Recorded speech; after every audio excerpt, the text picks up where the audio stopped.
Hey guys, today we're going to learn on how to download iTunes on PC or desktop. So first, you're going to make sure that you have either searched for Microsoft Store. In the case that you're not seeing it here, the taskbar here, you're going to search for it here. Then once you've tapped on it or clicked on it, we're going to click on the search that is here. And then from here, we're going to search for iTunes.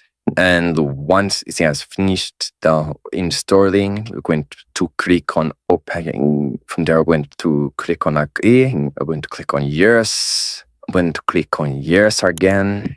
Once you're done, you're going to click on agree.